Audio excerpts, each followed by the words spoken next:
Leader TV के programme interview में मैं हूँ आपका मेज़बान डॉक्टर अयूब शेख, और मेरे साथ एक जाट मौजूद हैं। इसका नाम है वर्दा शहज़ादी, और वो ये प्रोडक्शन के काम करती है और बहुत पढ़ी लिखी है, 2 मुल्कों में, पाकिस्तान और हिंदुस्तान में, भारत में। तो इसका ज़हन भी जो है वो 2 मुल्कों में, उसके कल्चर में, उसके, लेकिन एक बात है जिसमें वो कभी भी बटी हुई नहीं है, वो है पंजाबी ज़ुबान। मैंने जब उनसे रिक्वेस्ट किया था कि हम आपसे इंटरव्यू करेंगे, तो उन्होंने पहले यक ये पूछा कौन सी ज़ुबान में।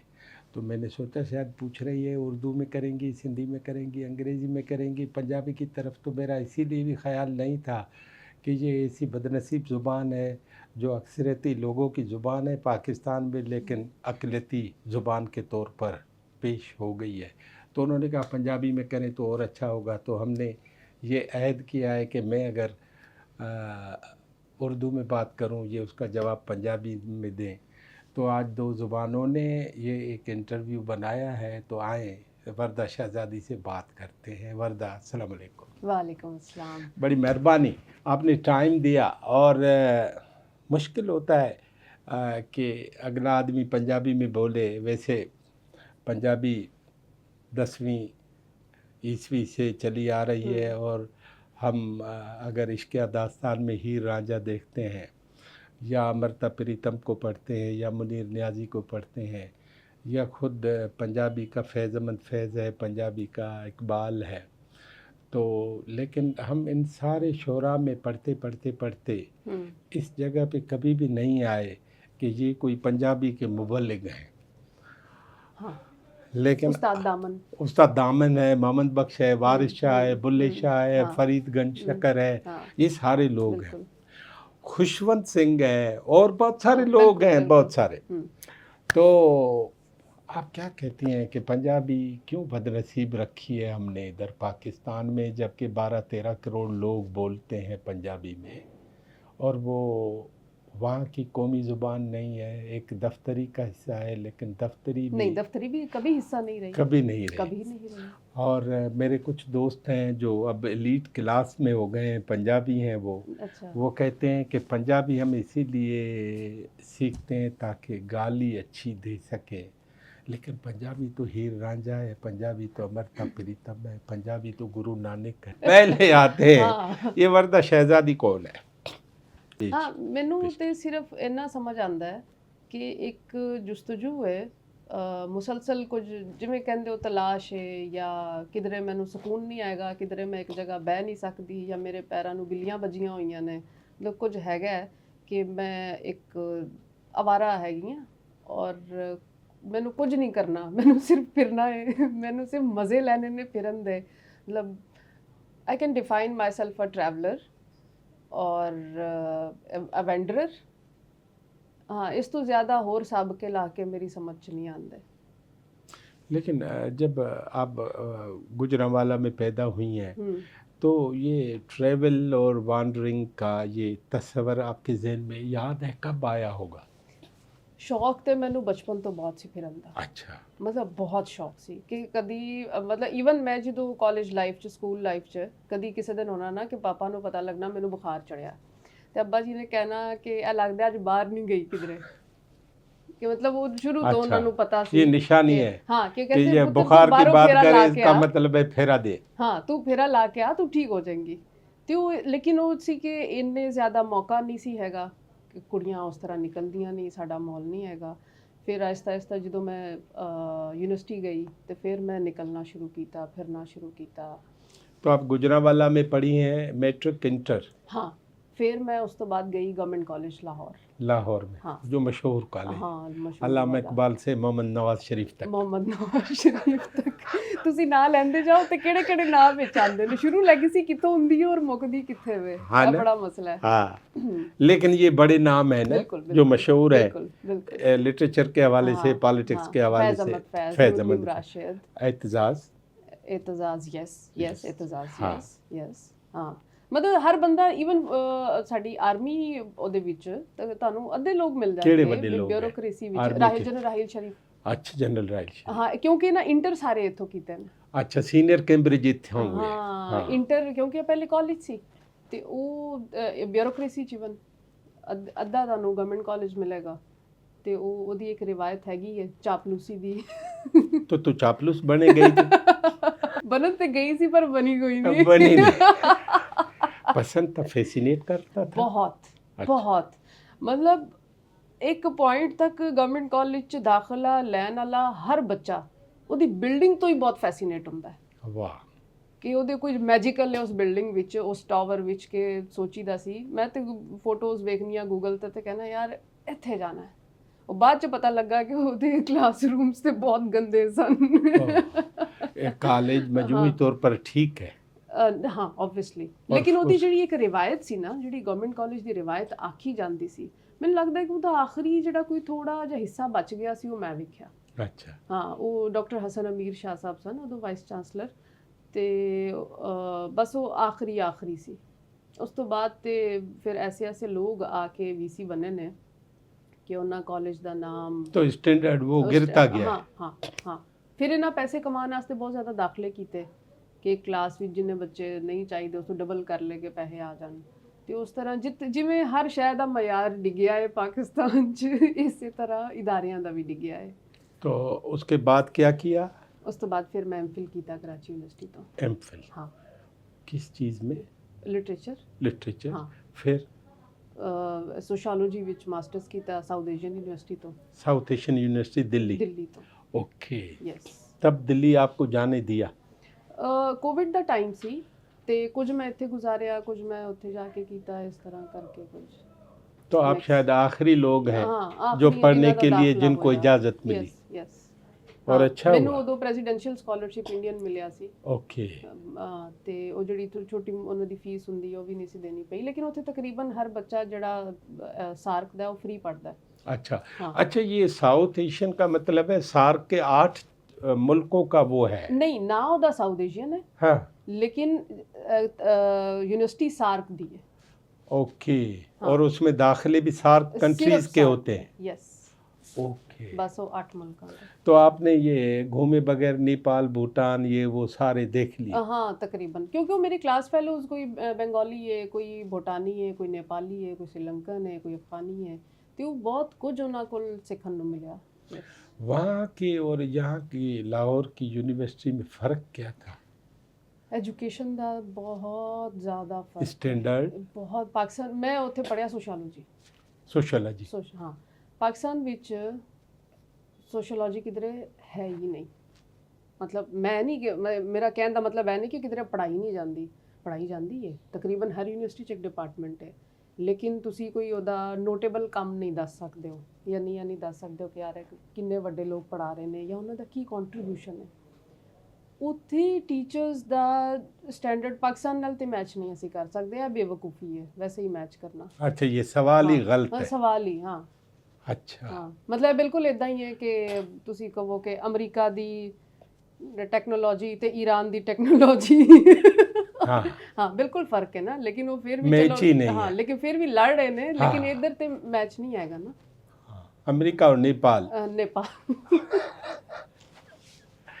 मुझे एक और बात बताएं, ये साउथ एशियन यूनिवर्सिटी जो है इसमें जो आपके साथ क्लासमेट थे उनमें ज़्यादा अच्छे ब्राइट लोग किस कौम के मिले, किस मुल्क के मिले? इंडियन आप बहुत ब्राइट हैं। अच्छा। हाँ और यस फिर इवन बंगाली। अच्छा। बहुत, लेकिन मैनू लगता है कि कोई ऐसा नहीं कि कोई खास नहीं, मैं कोई हाँ। फ़र्क नहीं कर रहा हाँ। इंसानों के दरमियान। हाँ। लेकिन फिर भी एक आदमी है जो समझता है कि ये मैं ਇਹਨੂੰ ਹੋਰ ਤਰ੍ਹਾਂ ਡਿਫਾਈਨ ਕਰਦੀ ਹਾਂ ਤੁਹਾਡੇ ਸਵਾਲ ਨੂੰ ਕਿ ਜ਼ਿਆਦਾ ਇਨਲਾਈਟਨਡ ਕੌਣ ਸਨ। ठीक है। ਤੇ ਉਹ ਤੁਸੀਂ ਅਗਰ ਚਲੇ ਜਾਓ ਆਸਾਮ ਵਾਲੀ ਸਾਈਡ ਤੇ ਇੰਡੀਆ ਦੀ ਇੱਕ ਸਾਡੀ ਕਲਾਸ ਵਿੱਚ ਆਸਾਮ ਦੀ ਕੁੜੀ ਸੀ, ਇੱਕ ਸ਼ਿਲੌਂਗ ਦੀ ਸੀ, ਉਹਨਾਂ ਦਾ ਪੁਆਇੰਟ ਆਫ ਵਿਊ ਜ਼ਿੰਦਗੀ ਦਾ ਬਿਲਕੁਲ ਡਿਫਰੈਂਟ ਸੀ ਕਿ ਉਹਨਾਂ ਨੂੰ ਨਹੀਂ ਪਤਾ ਕਿ ਕਿਹੜੀ ਗੱਲ ਲੁਕਾਣੀ ਹੈ ਤੇ ਕਿਹੜੀ ਦੱਸਣੀ ਹੈ। अच्छा। ਸਾਨੂੰ ਤੇ ਪਤਾ ਨਾ ਕਿ ਯਾਰ ਕੁਝ ਚੀਜ਼ਾਂ ਨੇ ਨਸ਼ਾ ਪਤਾ ਆਪਣਾ ਕਿਸੇ ਨੂੰ ਨਹੀਂ ਦੱਸਣਾ, ਠੀਕ ਹੈ, ਜਾਂ ਤੁਹਾਡੇ ਸੈਕਸ਼ੂਅਲ ਕੀ ਅਟਰੈਕਸ਼ਨਸ ਨੇ ਉਹ ਕਿਸੇ ਨੇ ਨਹੀਂ ਦੱਸਣੀਆਂ। ਉਹਨਾਂ ਦੇ ਨਜ਼ਦੀਕ ਐਸੀ ਕੋਈ ਚੀਜ਼ ਹੀ ਨਹੀਂ ਸੀ ਹੈਗੀ, ਉਹ ਕਲਾਸ 'ਚ ਬੈਠੇ ਸਾਰਿਆਂ ਸਾਹਮਣੇ ਦੱਸਦੇ ਸਨ। तो क्या वहाँ आज़ादी है हाँ, इतनी या कोई आज़ादी है। बंदिश नहीं है? ਹਾਂ ਐਗਜ਼ੈਕਟਲੀ। ਉਹਨਾਂ ਨੂੰ ਇਹ ਨਹੀਂ ਪਤਾ ਕਿ ਜਿਹੜਾ ਅਸੀਂ ਗੱਲ ਕਰਦੇ ਸੀ ਨਾ ਕਿ ਯਾਰ ਮਰਦ ਔਰ ਔਰਤ ਦਾ ਸਿੰਫੀ ਇਮਤਿਆਜ਼, ਉਹ ਹੈਰਾਨ ਹੁੰਦੇ ਸਨ ਕਿ ਅੱਛਾ ਇਹ ਇੱਕ ਜਿਹੜਾ ਵੇ ਘੱਟ ਹੈ ਤੇ ਇੱਕ ਵੱਧ ਹੈ, ਇਹ ਕਿਵੇਂ ਹੋ ਸਕਦਾ। ਉਹਨਾਂ ਨੂੰ ਸਮਝਾਉਣਾ ਪੈਂਦਾ ਸੀ ਕਿ ਯਾਰ ਇਹ ਹੁੰਦਾ ਹੈ। वरना ये बंदिशें जो नहीं है हाँ। सिनफी और बाकी चीज़ों हाँ। की, तो वहाँ की वैसे सोशल तरक्की कितनी है? कितों दी वो आसाम और उन इलाका बहुत अच्छी, बहुत अच्छा। अच्छी, यस। बल्कि एक लेकिन उसका नाम उस तरह नहीं उस है तरह नहीं आता। जैसे कलकत्ते हाँ, का साउथ है। और नॉर्थ ਦਾ ਜ਼ਮੀਨ ਆਸਮਾਨ ਦਾ ਫਰਕ ਹੈ। हम्म, ਇੱਕ ਨਾ ਆਮਿਰ ਖਾਨ ਨੇ ਸ਼ੋਅ ਕੀਤਾ ਸੀ ਸਤਮੇਵ ਜਾਤੇ, ਉਹਦੇ ਵਿੱਚ ਉਹ ਜਹੇਜ਼ ਤੇ ਉਹਨੇ ਇੱਕ ਪੂਰਾ ਪ੍ਰੋਗਰਾਮ ਕੀਤਾ ਕਿ ਕਿੱਡਾ ਵੱਡਾ ਮਸਲਾ ਹੈ ਜਹੇਜ਼ ਦਾ ਪੂਰੇ ਹਿੰਦੁਸਤਾਨ ਵਿੱਚ। ਉਹਦੇ ਵਿੱਚ ਇੱਕ ਕੋਈ ਸਾਊਥ ਦਾ ਲੜਕਾ ਬੈਠਿਆ ਹੋਇਆ ਸੀ। ਉਹਨੇ ਕਿਹਾ ਮੇਰੀ ਸਮਝ 'ਚ ਨਹੀਂ ਆ ਰਿਹਾ ਕਿ ਇਹ ਜਹੇਜ਼ ਤੁਸੀਂ ਕਹਿ ਕਿਹਨੂੰ ਰਹੇ ਹੋ। ਉਹਨਾਂ ਦੱਸਿਆ ਕਿ ਇਹ ਬੀਵੀ ਲਿਆਂਦੀ ਏ ਆਪਣੇ ਪੇਕੇ ਵੱਲੋਂ ਸਾਰਾ ਘਰ ਦਾ ਸਮਾਨ। ਉਹਨੇ ਕਿਹਾ ਮਤਲਬ ਬੀਵੀ ਜਿਹੜਾ ਮੈਂ ਟੀਵੀ ਵੇਖਦਾ ਵਾਂ ਉਹ ਬੀਵੀ ਲਿਆਏਗੀ। ਕਹਿੰਦੇ ਹਾਂ ਤੇ ਫਿਰ ਤੇ ਮੈਂ ਆਪਣੀ ਮਰਜ਼ੀ ਦਾ ਚੈਨਲ ਹੀ ਨਹੀਂ ਲਾ ਸਕਾਂਗਾ। ਉਹਦੀ ਸਮਝ 'ਚ ਨਹੀਂ ਆਇਆ ਕਿ ਇਹ ਜਹੇਜ਼ ਕੀ ਹੈ। ਇੰਨਾ ਫਰਕ ਹੈ ਮਿਜ਼ਾਜ ਵਿੱਚ। फिर तो आप उनको अजीब गरीब लगती होंगी लड़की कि ये किस किस्म की बातें हैं पाकिस्तान में? नहीं, ਮੈਨੂੰ ਤੇ ਵੇਖ ਕੇ ਲੱਗਦਾ ਨਹੀਂ ਕਿ मैं पाकिस्तान ਦੀ ਹਾਂ। ਜਿਵੇਂ ਮੈਨੂੰ अक्सर गुजराले वाले पूछते हैं कि आप सिंध के कौन से इलाके से हैं या बलूचिस्तान के कौन से इलाके से। ਤੇ ਇਸੇ ਤਰ੍ਹਾਂ ਉੱਥੇ ਵੀ ਮੈਂ ਬਿਲਕੁਲ ਉਹਨਾਂ ਦੀ ਤਰ੍ਹਾਂ ਹੀ ਲੱਗਦੀ ਸੀ। ਮਤਲਬ ਮੇਰੇ 'ਚ ਕੀ ਫਰਕ ਹੈ ਉਹਨਾਂ ਦਾ, ਮੈਨੂੰ ਤੇ ਕਦੀ ਐਸਾ ਨਹੀਂ ਮਹਿਸੂਸ ਹੋਇਆ ਕਿ ਮੈਂ ਕੋਈ ਇੱਕ ਮੁਸਲਿਮ नए ख्यालात के हिसाब से। ਕਿਸੇ ਤਰ੍ਹਾਂ ਨਹੀਂ। ਉਹ अच्छा, ਆਪ ਬਹੁਤ प्रोग्रेसिव ਨੇ। अच्छा। हाँ। तो उधर पढ़ते पढ़ते आप दिमागी तौर पर उधर क्या फील किया? आप कितनी बंद है? मैं बंद हूँ। कितनी वहाँ वहाँ हाँ। पढ़ते? हाँ नहीं, मैनू ऐसा तो कभी नहीं लग्या। अच्छा। हाँ नहीं। एक बच्ची है हाँ। जिसकी परवरिश हुई है बेशती जेवर वाले माहौल हाँ, में, हाँ। तो वो बंद नहीं है? वो बंद ना हुंदी ते कदी भी गालिब ना पढ़दी। अच्छा। हाँ, मैं अम्मी दी आदत सी कि वो मेरा बैग चेक करदे सन कि इन्हें कोई किताब तो नहीं लाइब्रेरी तो आंदी पढ़न वास्ते। Oh my God. ते मैं ना किताबां इंज सीधियां सीधियां रखी दियां ना, मैं उन्हां दे थल्ले करके दीवाने गालिब रखदी सी ताकि अम्मी नूं नज़र ना आए। और वो मैं एक डायरी लई उदों कोई 200-150 रुपए दी, और ਉਹਦੇ 'ਚ ਮੈਂ ਰੋਜ਼ਾਨਾ ਇੱਕ ਗਜ਼ਲ ਯਾਦ ਕਰਕੇ ਲਿਖਦੀ ਸੀ। ਔਰ ਇਦਾਂ ਮੈਂ ਪੂਰਾ ਦੀਵਾਨੇ ਗਾਲਿਬ ਮੇਰੇ ਹੱਥਾਂ ਦਾ ਲਿਖਿਆ ਹੋਇਆ ਮੇਰੇ ਕੋਲ ਪਿਆ। तहत लफ्ज़। ਹਾਂ, ਉਹ ਮੈਟ੍ਰਿਕ ਤੋਂ ਵੀ ਪਹਿਲੇ ਦੀ ਗੱਲ ਹੈ। अच्छा। ਹਾਂ ਤੇ ਔਰ ਜਿਹੜੀ ਕਿਤਾਬ ਲੱਭ ਜਾਂਦੀ, ਮਤਲਬ ਇਵਨ ਜਿਹੜਾ ਪਤੀਸਾ ਨਹੀਂ ਹੈ ਕਦੀ ਤੁਸੀਂ ਖਾਂਦੇ ਜਾਂ ਖੱਖੜ ਪੂੜਾ, ਉਹ ਜਿਹੜੇ ਕਾਗਜ਼ ਤੇ ਹੁੰਦਾ ਹੈ ਉਹ ਅਖਬਾਰ ਵੀ ਮੈਂ ਪੜ੍ਹ ਛੱਡਦੀ ਸੀ। ओके। ਹਾਂ ਤੇ ਮਤਲਬ ਤੰਗ ਹੋਣਾ ਜਾਂ ਬੰਦ ਹੋਣਾ ਉਹ ਤੇ ਤੁਹਾਡੇ ਇੱਥੇ ਵੇ ਨਾ। हाँ। ਉਹਦਾ ਮਾਹੌਲ ਨਾਲ ਤੇ ਕੋਈ ਫਰਕ ਹੀ ਨਹੀਂ ਹੈ, ਤੇ ਉਹ ਤੇ ਮੈਨੂੰ ਕਦੇ ਵੀ ਨਹੀਂ ਲੱਗਿਆ। फिर आपने सोशलॉजी में किया। जब ये सोशलॉजी की हम बात करते हैं तो पाकिस्तान की सोसाइटी, लेकिन उसका जो सिलेबस है उसमें तो हमारे पास वो सारे लोग जिन्होंने कब्ज़े किए वो हीरोज़ हैं। तो उस पे आपका अपना नुक्ते नज़र तो होगा ना कि ये क्या है? मैं अपने कॉलेज ਵਿੱਚ शायद पाकिस्तान 'ਚ वाहिद जगह है जिथे मैं टैगोर पढ़ाती हूँ। कौन सा का? वो तो कॉलेज आपका हाँ, कोई कॉलेज है, उसको बाद में पूछता हूँ। हाँ, मैं ਉੱਥੇ ਟੈਗੋਰ ਪੜਾਉਂਦੀ ਹਾਂ ਬੱਚਿਆਂ ਨੂੰ। अच्छा। ਅਸੀਂ ਟੈਗੋਰ ਪਾਕਿਸਤਾਨ ਦੇ ਕਿਸੇ ਇੰਸਟੀਟਿਊਸ਼ਨ 'ਚ ਟੈਗੋਰ ਨਹੀਂ ਪੜਾਇਆ ਜਾਂਦਾ। हाँ, लेकिन बंदिश भी नहीं है। ਕਿਧਰੇ ਨਾ ਕਿਧਰੇ ਹੈ ਵੇ। अच्छा। ਹਾਂ, ਕਿਉਂਕਿ ਪਹਿਲੇ ਹੈ ਸੀ ਨਿਸਾਬ ਵਿੱਚ, ਉਹ ਕੱਢਿਆ ਗਿਆ। ਤੇ ਇਸੇ ਤਰ੍ਹਾਂ ਗਾਂਧੀ ਜੀ ਨਹੀਂ ਪੜਾਵਾਂਗੇ ਬੱਚਿਆਂ ਨੂੰ। ਔਰ ਇੰਡੀਆ ਵਿੱਚ ਤੇ ਸਾਡੇ ਸਿਲੇਬਸ ਵਿੱਚ ਅਸੀਂ ਪੂਰਾ ਇੱਕ ਗਾਂਧੀ ਜੀ ਤੇ ਪੂਰਾ ਅਲੱਗ ਮਜ਼ਮੂਨ ਪੜ੍ਹਿਆ ਸੀ। ਤੇ ਇਸੇ ਤਰ੍ਹਾਂ ਹੋਰ ਜਿਹੜੇ ਲੋਕ ਨੇ ਜਿਹੜੇ ਸਾਡੇ ਈਵਨ ਗੁਜਰਾਲੇ 'ਚ ਪੜ੍ਹਾਉਂਦੇ ਆ, ਮਤਲਬ ਤੁਸੀਂ ਕਿਸੇ ਨੂੰ ਵੀ ਗੁਜਰਾਲੇ 'ਚ ਪੁੱਛ ਲਓ ਕਿ ਰਣਜੀਤ ਸਿੰਘ ਕੌਣ ਹੈ, ਨਹੀਂ ਪਤਾ ਕਿਸੇ ਨੂੰ। हालांकि गुजरांवाला का था। एग्जैक्टली। ਤੇ ਇਹ ਤੇ ਹਾਲਾਤ ਨੇ। ਤੇ ਹੁਣ ਤੇ ਇਹ ਆ ਗਿਆ ਨਾ, ਕਿਉਂਕਿ ਅਸੀਂ ਆਪ ਤੇ ਤਿਆਰ ਹੀ ਨਹੀਂ ਸੀ ਨਾ। ਸਾਡੀ ਹਮੇਸ਼ਾ ਆਦਤ ਹੈ ਕਿ ਅਸੀਂ ਕ੍ਰਿਟਿਸਾਈਜ਼ ਕਰਦੇ ਹਾਂ ਨਵੀਆਂ ਆਉਣ ਵਾਲੀਆਂ ਚੀਜ਼ਾਂ ਨੂੰ, ਲੇਕਿਨ ਖੁਦ ਉਹਦੇ ਵਾਸਤੇ ਤਿਆਰ ਨਹੀਂ ਹੁੰਦੇ। ਅੱਜ ਬੱਚਾ ਅਗਰ ਕਾਰਟੂਨ ਵੇਖ ਰਿਹਾ, ਉਹਨੂੰ ਕਾਰਟੂਨ ਵੇਖੇ ਬਗੈਰ, ਕਿਉਂਕਿ ਉਹ ਸਟੋਰੀ ਹੈ ਨਾ, ਸਟੋਰੀ ਉਹਨੂੰ ਚਾਹੀਦੀ ਹੈ। ਉਹਦਾ ਮੀਡੀਅਮ ਬਦਲ ਗਿਆ, ਉਹਦੀ ਦਾਦੀ ਨਾਨੀ ਤੋਂ ਮੋਬਾਈਲ ਆ ਗਿਆ, ਲੇਕਿਨ ਅਸੀਂ ਉਹਨੂੰ ਉਸ ਮੀਡੀਅਮ ਵਿੱਚ ਕਹਾਣੀ ਆਪਣੀ ਨਹੀਂ ਦਿੱਤੀ। तो दादी नानी के किस्से आपने सुने थे? मैंने बिल्कुल सुने थे। अच्छा, हाँ, उसका भी असर है? मतलब मेरी नानो सुनाते सन, मेरे अब्बा जी बहुत सुनाते सन कहानियाँ। यस। तो वो वालदेन ने जो किस्से सुनाए उनका आप पे असर है? वो तो ਹੁੰਦਾ ਹੀ ਹੈ। तो स्टोरी टेलिंग उनको? स्टोरी टेलिंग ਮੈਨੂੰ ਲੱਗਦਾ ਹੈ ਕਿ ਮੇਰੇ ਅੱਬਾ ਜੀ ਤੋਂ ਆਈ ਹੈ। अब्बा जी, ਕਿਉਂਕਿ ਅੱਬਾ ਜੀ ਖਤੀਬ ਨੇ ਔਰ ਪੂਰਾ ਮਤਲਬ ਪੰਚਾਇਤਾਂ ਵਗੈਰਾ ਚੌਧਰੀ ਪਿੰਡ ਦੇ ਸਨ, ਤੇ ਉਹਨਾਂ ਨੂੰ ਪਤਾ ਸੀ ਕਿ ਗੱਲ ਕਿਵੇਂ ਕਰਨੀ ਹੈ। ਤੇ ਉਹ ਉਹਨਾਂ ਦੇ ਨਾਲ ਮੈਂ ਹਮੇਸ਼ਾ ਹੁੰਦੀ ਸੀ ਬਚਪਨ 'ਚ, ਔਰ ਕਿਧਰੇ ਵੀ ਜਾਣਾ ਤੇ ਮੈਂ ਅੱਬਾ ਜੀ ਦੇ ਨਾਲ ਆ। ਤੇ ਉੱਥੋਂ ਮੈਨੂੰ ਲੱਗਦਾ ਹੈ ਕਿ ਉਹ ਆਇਆ ਕਿ ਕਿਸੇ ਨੂੰ ਕਨਵਿੰਸ ਕਿਵੇਂ ਕੀਤਾ ਜਾ ਸਕਦਾ ਹੈ। ਉਹ ਫਿਰ ਮੈਨੂੰ ਸਿਖਾਉਂਦੇ ਸਨ ਕਿ ਪੁੱਤਰ ਅਗਰ ਇਹ ਗੱਲ ਕਰਨੀ ਹੋਏ ਤੇ ਕਿਵੇਂ ਕਰਨੀ ਹੈ। ਤੇ ਮੈਂ ਉਹਨਾਂ ਨੂੰ ਕਹਿੰਦੀ ਸੀ ਇਦਾਂ ਸ਼ੁਰੂ ਕੀਤੀ ਜਾ ਸਕਦੀ ਹੈ। ਉਹ ਕਹਿੰਦੇ ਜੇ ਮੈਂ ਇਦਾਂ ਕਰਾਂ। तो अब्बा जी के साथ आपके भाई भी होते थे? ਮੈਂ ਸਾਰੇ ਤੋਂ ਵੱਡੀ ਆ ਨਾ, ਤੇ ਮੇਰਾ ਭਰਾ ਤੇ ਮੇਰੇ ਨਾਲ ਛੋਟਾ ਸੀ। ਅੱਛਾ। ਹਾਂ, ਤੇ ਤਾਂ ਕਰਕੇ ਮੈਨੂੰ ਜ਼ਿਆਦਾ ਮੌਕਾ ਮਿਲਿਆ। तो जानशीन बन रहा था ये? ਹਾਂ, ਜਾਨਸ਼ੀਨ। ਬਲਕਿ ਈਵਨ ਪਾਪਾ ਨੇ ਇੱਕ ਵਾਰੀ ਮੈਨੂੰ ਯਾਦ ਹੈ, ਮੈਨੂੰ ਦੱਸਿਆ ਕਿ ਪੁੱਤਰ ਕੋਈ ਪਰੋਣੇ ਨਾਲ ਰੋਟੀ ਖਾਣੀ ਹੋਏ ਤੇ ਕਿਵੇਂ ਖਾਣੀ ਹੈ। ਤਾਂ ਇਹ ਵੀ ਪੂਰਾ ਜਿਹੜਾ ਨਾ, ਤੇ ਉਹਨਾਂ ਕਿਹਾ ਕਿ पूरी तरबियत? ਹਾਂ, ਉਹਨਾਂ ਕਿਹਾ ਕਿ ਤੂੰ ਹੌਲੀ ਹੌਲੀ ਖਾਂਦਿਆਂ ਰਹਿਣਾ, ਜਿਵੇਂ ਸ਼ੋਅ ਇਹ ਕਰਾਉਣਾ ਹੈ ਕਿ ਤੈਨੂੰ ਬਹੁਤ ਭੁੱਖ ਲੱਗੀ ਹੈ, ਔਰ ਅਖੀਰ ਤੀਕਰ ਖਾਣਾ ਹੈ। ਜਿੰਨੀ ਦੇਰ ਤੱਕ ਉਹਦਾ ਹੱਥ ਨਹੀਂ ਰੁਕੇਗਾ ਨਾ, ਤੇਰਾ ਹੱਥ ਨਹੀਂ ਰੁਕਣਾ ਚਾਹੀਦਾ, ਤਾਂ ਕਿ ਉਹਨੂੰ ਇਹ ਨਾ ਲੱਗੇ ਕਿ ਉਹ ਜ਼ਿਆਦਾ ਖਾ ਰਿਹਾ। और किताब पढ़ने में भी यही चल रहा है आपका? ਅੱਜ ਕੱਲ੍ਹ ਤੇ ਮੈਂ ਬਹੁਤ ਪੜ੍ਹ ਰਹੀ ਹਾਂ। तो वो हौले हौले पढ़ती हो? ਹਾਂ, ਅੱਛਾ ਇਹ ਹੁੰਦਾ ਹੈ ਜਿਵੇਂ ਜਦੋਂ ਬਚਪਨ ਵਿੱਚ ਜਾਂ ਕਾਲਜ ਤੱਕ ਮੇਰਾ ਜਿਹੜਾ ਪੜ੍ਹਨ ਦਾ ਸੀ ਪੈਟਰਨ, ਉਹ ਬਹੁਤ ਤੇਜ਼ ਸੀ। ਮਤਲਬ ਦਿਨ ਵਿੱਚ ਇੱਕ ਕਿਤਾਬ ਪਕਾ ਦੇਣੀ। अच्छा। ਹੁਣ ਉਹ ਸਲੋ ਹੋ ਗਿਆ। ਸ਼ਾਇਦ ਉਹਦਾ ਹੁਣ ਡਾਈਜੈਸ਼ਨ ਪ੍ਰੋਸੈਸ ਹੋਰ ਤਰ੍ਹਾਂ ਦਾ ਹੈ, ਜਾਂ ਉਦੋਂ ਸਰਵਰ ਬਿਲਕੁਲ ਖਾਲੀ ਸੀ। ਹੁਣ ਉਹਦੇ ਅੰਦਰ ਸਿਲੈਕਟਿਵ ਮੈਮਰੀ ਚਲੀ ਜਾ ਰਹੀ ਹੈ ਨਾ। अभी मेमोरी थोड़ी हाँ, बढ़ गई है, हैंग होने लग बाकी पिया है। थोड़ी बढ़ गई है, हाँ, बच्ची है। ਤੇ ਉਹ ਪਿਛਲੀਆਂ ਜਿਹੜੀਆਂ ਗੈਰ ਜ਼ਰੂਰੀ ਨੂੰ ਡਿਲੀਟ ਕਰੋ, ਫਿਰ ਰੱਖੋ ਨਵੀਆਂ, ਤੇ ਉਸ ਤਰ੍ਹਾਂ ਕਰਕੇ ਹੁਣ ਤੇ ਉਹ ਸਲੋ ਹੋ ਗਿਆ। ਹਾਂ, ਟਾਈਮ ਲੱਗਦਾ। तो उसमें जैसे पढ़ने की बात हुई, कौन सी किताबों ने आपको मुतासर किया है कि ये किताबें होनी चाहिए हमारी नस्ल के लिए? मैं शायद इतना ना दस सका। ठीक है। हाँ, कौन सा शायर फैसिनेट करता है? सारे शायर फैसिनेट करते हैं। सबसे हर बड़ा एक दा नून मीम राशिद। नून मीम राशिद। यस, उसमें क्या है? ਨੂਨ ਮੀਮ ਰਾਸ਼ਿਦ ਹੈ। ਅਗਰ ਅਸੀਂ ਪੰਜਾਬੀ ਸ਼ਾਇਰੀ ਦੀ ਗੱਲ ਕਰੀਏ ਤਾਂ ਜਿਵੇਂ ਨਸਰੀਨ ਅੰਜੁਮ ਪੱਟੀ, ਉਹ ਅਲੱਗ ਹੀ ਉਹਨਾਂ ਦੇ ਇਸ਼ਤਿਹਾਰੇ ਨੇ ਔਰਤ ਨੂੰ ਲੈ ਕੇ।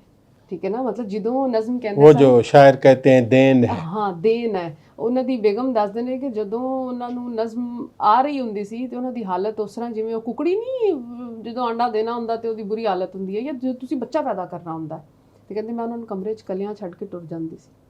ਔਰ ਜਿੰਨੀ ਦੇਰ ਤੱਕ ਉਹ ਨਜ਼ਮ ਨਹੀਂ ਆ ਜਾਣੀ, ਉਹ ਨੋਰਮਲ ਨਹੀਂ ਸਨ ਹੁੰਦੇ। ਤੇ ਉਹ ਨਜ਼ਰ ਆਉਂਦਾ ਹੈ, ਉਹ ਇੱਕ ਇੱਕ ਲਫ਼ਜ਼ ਦੀ ਬੁਨਤ। ਔਰ ਦੋ ਸ਼ਾਇਰ ਉਰਦੂ ਸ਼ਾਇਰੀ 'ਚ ਐਸੇ ਨੇ ਜਿਹੜੇ ਬਗੈਰ ਡਿਕਸ਼ਨ ਦੇ ਨਹੀਂ ਪੜ੍ਹੇ ਜਾ ਸਕਦੇ, ਇੱਕ ਗਾਲਿਬ, ਇੱਕ ਨੂਨ ਮੀਮ ਰਾਸ਼ਿਦ। ਇਹਦੇ ਵਾਸਤੇ ਉਸਤਾਦ ਤੁਹਾਨੂੰ ਚਾਹੀਦਾ, ਤੇ ਉਹ ਮੈਨੂੰ ਬਹੁਤ ਫੈਸੀਨੇਟ ਕਰਦਾ। ਲੇਕਿਨ ਮੈਨੂੰ ਮੁਨੀਰ ਨਿਆਜ਼ੀ ਬਹੁਤ ਪਸੰਦ ਹੈ। ਮਤਲਬ ਉਹਦੇ ਆਪਣੇ ਵੱਖਰੇ ਇਸ਼ਤਿਹਾਰੇ ਨੇ, ਔਰ ਉਹਦੇ ਅੰਦਰ ਅਜੀਬ ਜਿਹਾ ਡਰ ਹੈ, ਅਜੀਬ ਜਿਹਾ ਖੌਫ ਹੈ ਕਿ ਕਿਸੇ ਕੋਲ ਡਰ ਰਿਹਾ ਹੈ, ਕਿਸੇ ਕੋਲ ਲੁਕ ਰਿਹਾ ਹੈ। ਸ਼ਾਮ ਦਾ ਇਸ਼ਤਿਹਾਰਾ ਹੈ, देर का है। ਹਾਂ, ਬਿਟਰੀਅਲ ਵੇ, ਮਤਲਬ ਕੁਝ ਅਜੀਬ ਹੀ ਉਹਦਾ ਹੈ ਵੇ। ਮੁਹੱਬਤ ਵੀ ਉਹਦੀ ਹੋਵੇ ਨਾ ਕਿ ਹਲਾਕਤ ਖੇਜ਼ ਹੈ ਉਲਫਤ, ਮੇਰੀ ਹਰ सांस खूनी है। अजीब मतलब है। कौन कहता है मैं उसे जहरीली खुशबुओं के रंगी हार देता हूँ, मैं जिससे प्यार करता हूँ उसी को मार देता हूँ। कौन करता है कौन है वो जी शायरी करता है।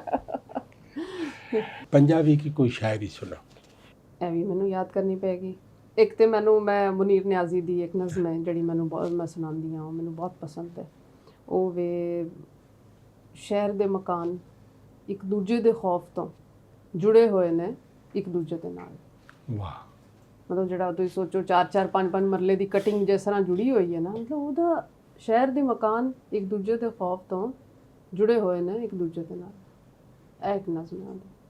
तो ये जो खौफ है मकान को जुड़ा रखता है, हाँ। हमारे लोग क्यों नहीं जुड़ते? खौफ नहीं है? ਨਹੀਂ ਅਸੀਂ ਭੇਡਾਂ ਵੀ ਨਹੀਂ ਹੈਗੇ। अच्छा। ਹਾਂ, ਕਹਿੰਦੇ ਨੇ ਨਾ ਕਿ ਉਹ ਹਰ ਭੇਡ ਦਾ ਵੀ ਇੱਕ ਅੱਗੇ ਕੁੱਤਾ ਹੁੰਦਾ ਨਾ, ਜਾਂ ਉਹਦਾ ਗੱਡਰੀਆ ਹੁੰਦਾ ਜਿਹੜਾ ਲੈ ਕੇ ਜਾ ਰਿਹਾ ਹੁੰਦਾ। ਅਸੀਂ ਤੇ ਉਹ ਵੀ ਨਹੀਂ ਹੈਗੇ। हेडलेस है। ਹਾਂ ਹਾਂ। ਔਰ ਉਹ ਸ਼ਾਇਦ ਸਾਡੇ ਇੱਕ ਦੋਸਤ ਕਹਿੰਦੇ ਨੇ ਕਿ ਮੈਨੂੰ ਲੱਗਦਾ ਕਿ ਕੌਮਾਂ ਦੀ ਜ਼ਿੰਦਗੀ ਵਿੱਚ 500 ਸਾਲ ਕੁਝ ਵੀ ਨਹੀਂ ਹੁੰਦਾ। ठीक है। ਠੀਕ ਹੈ। ਔਰ 100 ਸਾਲ ਤੇ ਇਦਾਂ ਨੇ। ਮਤਲਬ ਅਸੀਂ ਜਦੋਂ ਉਰਦੂ ਜ਼ੁਬਾਨ ਦੱਸਦੇ ਹਾਂ ਕਿ ਉਰਦੂ ਜ਼ੁਬਾਨ ਦੀ ਉਮਰ ਹੈ 1000 ਸਾਲ, ਤੇ ਉਹ 1000 ਸਾਲ ਇੱਕ ਜ਼ੁਬਾਨ ਜਾਂ ਇੱਕ ਕੌਮ ਵਾਸਤੇ ਇਦਾਂ ਵੇ ਜਿਵੇਂ ਦੁੱਧ ਪੀਂਦਾ ਬੱਚਾ ਹੁੰਦਾ। ਠੀਕ ਹੈ। ਤੇ ਇਹ 500 ਸਾਲ ਆਏ ਨੇ, ਗੁਜ਼ਰ ਜਾਣਗੇ, ਲੇਕਿਨ ਹੈ ਤੇ ਅਸੀਂ ਉਸੇ ਲਾਰਜਰ ਹਿਸਟਰੀ ਦਾ ਹਿੱਸਾ ਵਾਂ ਨਾ। हाँ ठीक ਹੈ ਤੇ ਉਹੀ ਸੀ। वो अलग तो नहीं हो ਅਪਸ ਐਂਡ ਡਾਊਨਸ ਆਉਂਦੇ ਨੇ। ਹਾਂ। ਅੱਜ ਅਮਰੀਕਾ ਦਾ ਜ਼ਵਾਲ ਆ ਰਿਹਾ ਲੇਕਿਨ ਕਦੀ ਗ੍ਰੇਟਰ ਅਮਰੀਕਾ ਸੀ। हाँ। ਤੇ ਇਹ ਵੀ ਵਕਤ ਗੁਜ਼ਰ ਜਾਏਗਾ। ਬਲਕਿ ਉਹ ਕਹਿੰਦੇ ਨੇ ਕਿ ਬਾਦਲ हैं छट जाएंगे, आसमान तो ਉੱਥੇ ਹੀ ਹੈ। अच्छा, मैं पंजाबी का बार बार जिक्र कर रहा हूँ कि 10वीं सदी से जो मौजूद है हिस्ट्री, तो उसमें से ये शुरू आके 1947 में बट जाती है। ठीक है। अभी पंजाबी शाहमुखी में या गुरमुखी में उधर पढ़ाई जाती है, जो हमारा हिस्सा नहीं है। हाँ, उधर गुरमुखी में पढ़ाई जाती हाँ। है, हमारे यहाँ शाहमुखी में है। ठीक है। हाँ। ये है।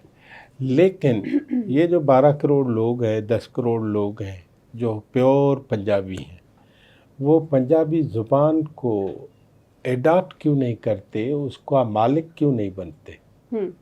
ਅਸਲ ਵਿੱਚ ਨਾ ਜਦੋਂ ਰਣਜੀਤ ਸਿੰਘ ਜਦੋਂ ਸੀ ਪੰਜਾਬ ਦਾ, ਉਦੋਂ ਪੰਜਾਬ ਉਹਨੂੰ ਕਹਿੰਦੇ ਸਨ ਤਖਤੇ ਲਾਹੌਰ। ਤੇ ਤਖਤੇ ਲਾਹੌਰ ਦੀ ਆਫੀਸ਼ੀਅਲ ਲੈਂਗੁਏਜ ਸੀ ਪਰਸ਼ੀਅਨ। ठीक है। ਠੀਕ ਹੈ। ਔਰ ਕਦੀ ਵੀ ਪੰਜਾਬੀ ਨਹੀਂ ਰਹੀ।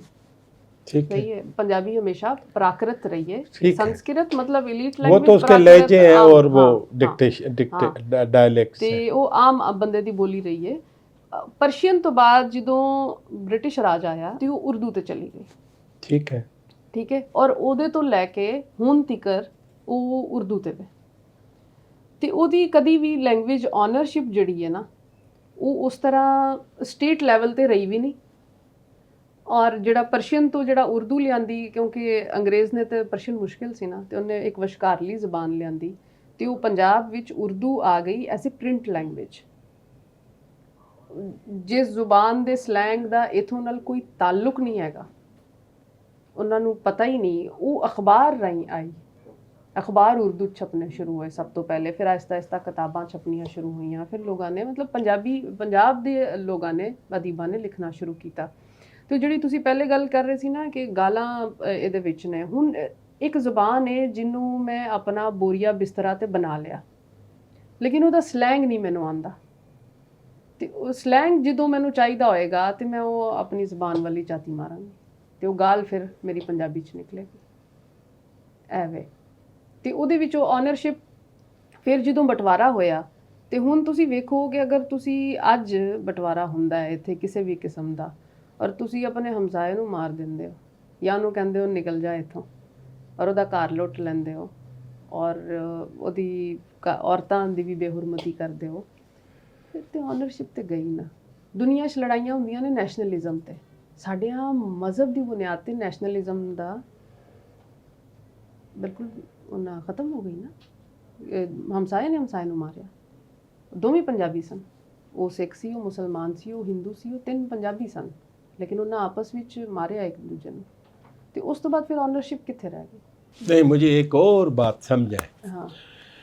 यही पंजाबी यहाँ से गए तो उन्होंने वहीं पे पंजाबी पढ़ी ना। हाँ। पंजाबी लिखी ना। तो यहाँ जो मौजूद पंजाबी थे उनको क्या था, रुकावट क्या थी? देखो इथों दी सारी जिहड़ी कल्चरल इलीट सी ना, वो तो चली गई। वो तो उत्थे टुर गई। सही है ना। हुन तुसी सारा जड़ा ना प्रेस क्लब शिफ्ट हो जाए तो फिर पीछे की रहेगा? नहीं, लेकिन जैसे ये तो सिमिलर है ना, सिंध में भी इसी तरह हुआ। यहाँ के पढ़े लिखे जो बहुत बड़े अदीब थे, दानिश्वर थे, या ज़माने के सारे कारोबार में और कारोबारी कामकाज लोग ਜਿਹੜੇ में ਸਨ। और एडमिनिस्ट्रेशन के लोग थे वो हिंदू सिंधी थे। उनमें से बेशतर चले गए 60-70%। सिंध खाली हो गया, ठीक है। आ गए हिंदुस्तान भारत से यूपीसीपी के लोग, बिल्कुल उन्होंने यहाँ उर्दू का वो किया, उर्दू पढ़ाई, सब कुछ हुआ, लेकिन हमने सिंधी तो नहीं छोड़ी। और सिंधी ने तो तरक्की की, और हाँ। सिंधी तो अब माइक्रोसॉफ्ट लैंग्वेज है, अब उसको ख़त्म करना भी शायद मुमकिन नहीं होगा। ਸਿੰਧੀ ਨੂੰ ਹਾਂ ਨਹੀਂ, ਉਹ ਤੇ ਹੋ ਹੀ ਨਹੀਂ ਸਕਦੀ, ਹਾਂ। ਹੋ ਹੀ ਨਹੀਂ ਸਕਦੀ। हाँ ਇੱਕ ਤੇ ਜਿਸ ਲੈਵਲ ਦੀ ਡਿਸਟਰਕਸ਼ਨ ਪੰਜਾਬ ਵਿੱਚ ਹੋਈ ਹੈ ਸਿੰਧ ਵਿੱਚ ਨਹੀਂ ਹੋਈ। नहीं हुई, ਸਿੰਧ ਵਿੱਚ ठीक ਉਹਦਾ है। 10% ਵੀ ਨਹੀਂ नहीं ਹੋਇਆ। नहीं कत्लो गारत यहाँ उस तरह हुई ही नहीं ਹੋਈ है। ਨਹੀਂ। ਔਰ ਤੁਸੀਂ ਦੇਖੋ ਕਿ ਹੈਦਰਾਬਾਦ ਵਿੱਚ ਅਕਸਰ ਜਿਹੜੇ ਹਿੰਦੂ ਬਣੀਏ ਸਨ ਜਾਂ ਹਿੰਦੂ ਸੇਠ ਸਨ, ਉਹਨਾਂ 60s ਵਿੱਚ ਆ ਕੇ ਹੋ ਗਏ ਨੇ, 47 ਤੇ ਨਹੀਂ ਗਏ। ਮਤਲਬ ਉਹ 57 ਵਿੱਚ ਕਿਸੇ ਨੇ ਛੱਡਿਆ, ਕਿਸੇ ਨੇ 58 ਵਿੱਚ ਛੱਡਿਆ, हाँ, ਮਤਲਬ लेकिन 1960 ਤੱਕ ਕੰਮ ਖਾਲੀ ਹੋਇਆ। प्रोसेस शुरू 47 से हो गया हो सी। चुका। ਸਾਡੇ ਇੱਥੇ ਤੇ ਉਹ 2 ਮਹੀਨੇ ਨੇ, 2 ਮਹੀਨਿਆਂ ਵਿੱਚ ਮਤਲਬ ਏਮਨਾਬਾਦ ਦੀਆਂ ਗਲੀਆਂ ਸੁਨਸਾਨ ਨੇ, ਕਿਉਂਕਿ ਉੱਥੇ ਹਿੰਦੂ ਦੀਵਾਨ ਰਹਿੰਦੇ ਸਨ। ਔਰ ਉਹਨਾਂ ਦਾ ਸਾਰਾ ਸਮਾਨ ਜਿਹੜਾ ਸਮਝ ਆਇਆ ਚੁੱਕ ਲਿਆ, ਜਿਹੜਾ ਨਾ ਸਮਝ ਆਇਆ ਉਹ ਗਲੀਆਂ 'ਚ ਵਿਖਰਿਆ ਹੋਇਆ, ਔਰ ਲੋਕਾਂ ਨੇ ਕਬਜ਼ੇ ਕੀਤੇ ਹੋਏ ਨੇ। ਤੇ ਉਹਦੇ ਵਿੱਚ ਤੇ ਉਹ ਬਹੁਤ ਫਰਕ ਹੈ ਨਾ। ਫਿਰ ਉਹਦੇ ਵਿੱਚ ਓਨਰਸ਼ਿਪ ਦੇ ਹੋਰ ਬਹੁਤ ਸਾਰੇ ਮਸਲੇ ਆ ਜਾਂਦੇ, ਜਦੋਂ ਲੁੱਟ ਦਾ ਮਾਲ ਘਰ ਆਉਂਦਾ ਹੋਏ, ਤੇ ਉਹ ਤੇ ਚੀਜ਼ਾਂ ਹੀ ਮੁਖਤਲਿਫ ਹੋ ਜਾਂਦੀਆਂ ਨੇ। ਔਰ ਸਿੰਧ ਵਿੱਚ ਫਿਰ ਕੀ ਹੋਇਆ, ਸਿੰਧ ਨਾਲ ਇੱਕ ਹੋਰ ਚੀਜ਼ ਹੋਈ, ਇਹਨੂੰ ਮੈਂ ਜ਼ਰਾ ਹੋਰ ਐਂਗਲ ਨਾਲ ਤੁਹਾਨੂੰ ਦੱਸਦੀ ਹਾਂ ਕਿ ਜਿਹੜਾ ਸੀ ਨਾ, ਮੈਂ ਮੋਇਨਜੋਦਾੜੋ ਨਹੀਂ ਕਹਾਂਗੀ, ਮੈਂ ਅਗਰ ਮੈਂ ਲੂਹਾ ਕਹਾਂ ਤਾਂ ਤੁਹਾਨੂੰ ਕੈਸਾ ਲੱਗੇਗਾ। ਹਾਂ, ਜਿਹੜੀ ਸੀ ਨਾ ਮੋਇਨਜੋਦਾੜੋ ਦੀ ਦਰਿਆਫਤ ਔਰ ਉਹਦੀ ਉਹ ਖੁਦਾਈ ਜਦੋਂ ਹੋਣਾ ਸ਼ੁਰੂ ਹੋਈ, ਤੇ ਉਦੋਂ ਸਿੰਧੀਆਂ ਨੂੰ ਅਹਿਸਾਸ ਹੋਇਆ ਕਿ ਭਾਈ ਜੀ ਅਸੀਂ ਤੇ ਇੱਕ ਬਹੁਤ ਵੱਡੀ ਸਿਵਲਾਈਜੇਸ਼ਨ ਦੇ ਲੋਕ ਹਾਂ, ਤੇ ਉਹਨਾਂ ਥੋੜ੍ਹਾ ਆਪਣੇ ਆਪ ਨੂੰ ਲਾਈਟ ਲੈਣਾ ਛੱਡ ਦਿੱਤਾ ਔਰ ਕਿਹਾ ਕਿ ਯਾਰ ਅਸੀਂ ਬਹੁਤ ਵੱਡੀ ਸਿਵਲਾਈਜੇਸ਼ਨ ਦੇ ਹਾਂ, ਸਾਨੂੰ ਆਪਣੇ ਆਪ ਨੂੰ ਸੀਰੀਅਸ ਲੈਣਾ ਹੈ, ਸਾਨੂੰ ਇਸ ਜ਼ੁਬਾਨ ਨੂੰ ਸੀਰੀਅਸ ਲੈਣਾ ਹੈ।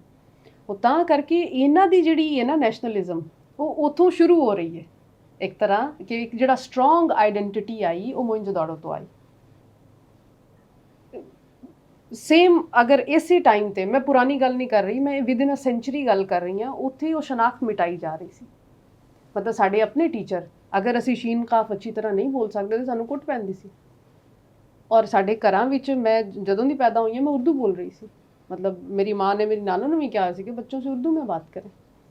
ਤੇ ਉਹ ਉੱਥੇ ਜ਼ਿਆਉਲ ਹਕ ਵਾਲੀ ਜਿਹੜੀ ਨਸਲ ਆਈ ਨਾ, ਉਹਨੇ ਬਿਲਕੁਲ ਸ਼ਨਾਖਤ ਹਰ ਤਰ੍ਹਾਂ ਦੀ ਮਿਟਾਉਣ ਦੀ ਕੋਸ਼ਿਸ਼ ਕੀਤੀ। ਔਰ ਫਿਰ ਚੂੰਕਿ ਇੱਕ ਬਹੁਤ ਵੱਡੇ ਲੈਵਲ ਤੇ ਕਨਵਰਜਨਸ ਵੀ ਹੋਈਆਂ ਸਨ ਨਾ ਰਿਲੀਜੀਅਸ।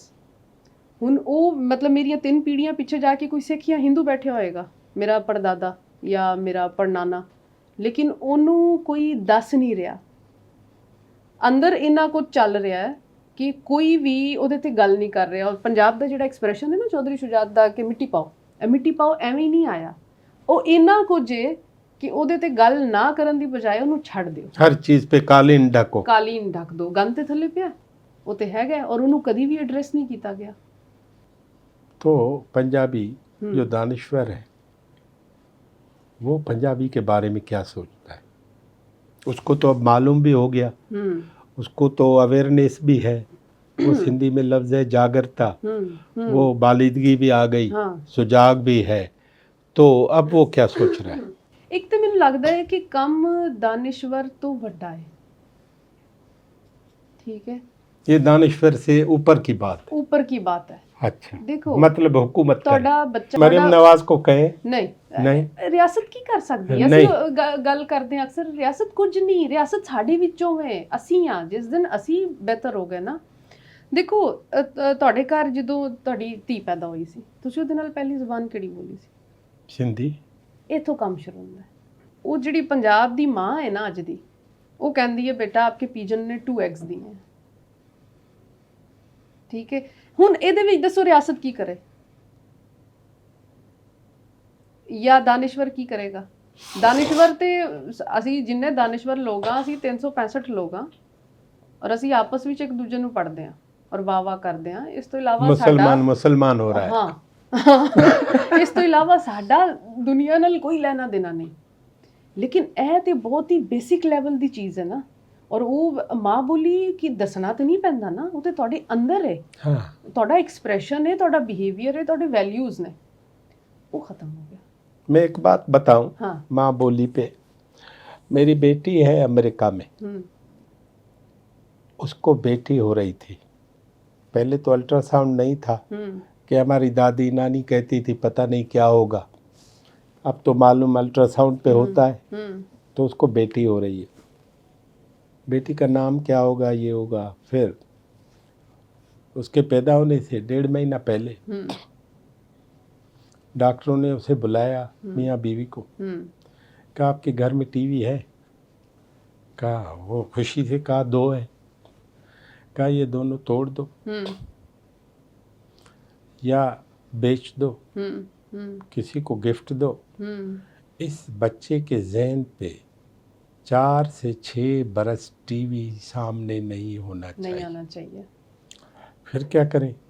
और ये स्टोर में नहीं रखना, एक दिन वो स्टोर घूमते घूमते पूछेगी कि ये क्या है और मैं दिखाऊं।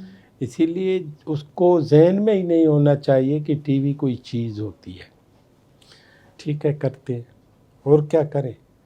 कहा जिस दिन ये पैदा हो ना, उस दिन 2100 वर्ड के अफसाने, कोई कहानी, कोई जुमले, कोई दास्तान उसके होते हुए पढ़ना तुम अपनी मादरी ज़ुबान में।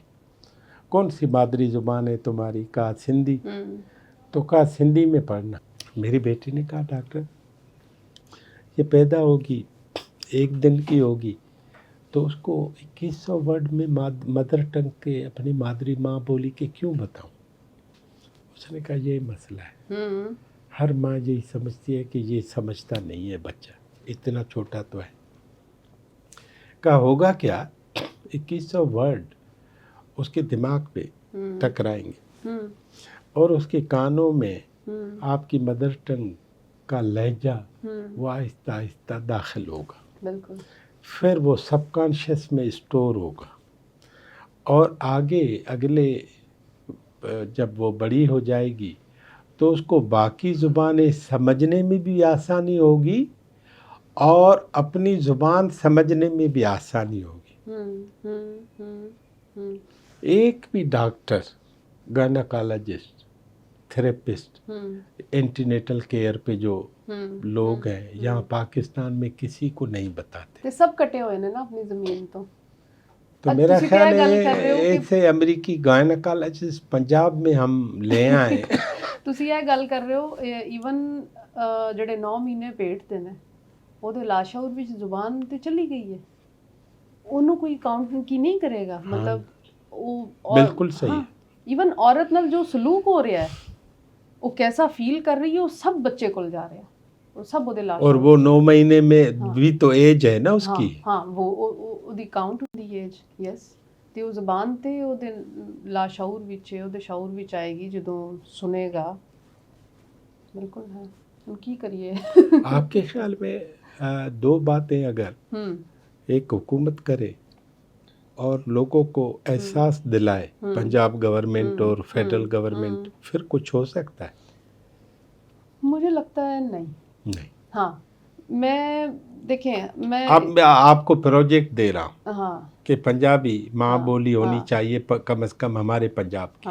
हाँ, वो तो हमारे नहीं है ना, ये है। अब बताओ क्या करें? 1 2 3 4 4 स्टेप बताएं, 5 6 7। मैं तो सिर्फ इतना बोलती हूँ कि माएँ जो है ना, वो पहले तो उन्होंने पता होना चाहिए ना, ਉਹ ਜਿਹੜੀ ਗੋਦ ਵਿੱਚ ਬੱਚਾ उन्हें कौन बताएगा? हाँ, ਉਹਨਾਂ ਦੀ ਸਾਡੇ ਹਾਂ ਮਦਰ ਟ੍ਰੇਨਿੰਗ ਇੰਸਟੀਟਿਊਟਸ नहीं ਹੈਗੇ। ओके, एक तो मदर ट्रेनिंग इंस्टीट्यूट, मतलब ਮਾਂ ਬਣਨ ਤੋਂ ਪਹਿਲੇ ਕੋਰਸ ਹੁੰਦੇ ਨੇ ਬਾਹਰ, ਕਿ ਤੁਸੀਂ ਮਾਂ ਬਣਨ ਜਾ ਰਹੇ ਹੋ, ਤੁਹਾਨੂੰ ਪਤਾ ਚੱਲੇ ਕਿ ਤੁਹਾਡੇ ਕਿੱਡਾ ਵੱਡਾ ਫਰੀਜ਼ਾ ਹੈ, ਪੂਰਾ ਇੰਸਟੀਟਿਊਸ਼ਨ ਤੁਸੀਂ ਆਪਣੇ ਘਰ ਵਿੱਚ ਖੋਲ ਰਹੇ ਹੋ। ਤੇ ਉਹ ਮਾਂ ਨੂੰ ਤੇ ਵਿਚਾਰੀ ਤੇ ਆਪ ਰੁੱਝੀ ਹੋਈ ਹੈ ਮੁxtਲਿਫ ਚੀਜ਼ਾਂ 'ਚ, ਕਦੀ ਕਿਸੇ ਕੋਲ ਕੁੱਟ ਖਾ ਰਹੀ ਹੈ, ਕਿਸੇ ਦੀਆਂ ਗੱਲਾਂ ਸੁਣ ਰਹੀ ਹੈ, ਸਸੁਰਾਲ ਵਿੱਚ ਉਹਦੇ ਮਸਲੇ ਨੇ, ਉਹਦੇ ਵਿੱਚੋਂ ਬੱਚਾ ਜੰਮ ਰਹੀ ਹੈ, ਤੇ ਉਹਨੂੰ ਬੱਚੇ ਦਾ ਵੀ ਕੰਪਲੈਕਸ ਹੈ ਕਿ ਇਹਨੂੰ ਵੱਡਿਆਂ ਹੋ ਕੇ ਨਾ ਕੁਝ ਬਣਾਉਣਾ ਹੈ, ਮੇਰੇ ਹਿੱਸੇ ਦੇ ਵੀ ਬਦਲੇ ਲਏਗਾ। ਲੇਕਿਨ ਉਹ ਕਿਧਰੇ ਉਹਨੂੰ ਪਤਾ ਹੀ ਨਹੀਂ ਕਿ ਯਾਰ ਮੈਂ ਇਹਨੂੰ ਦੇਣਾ ਕੀ ਹੈ।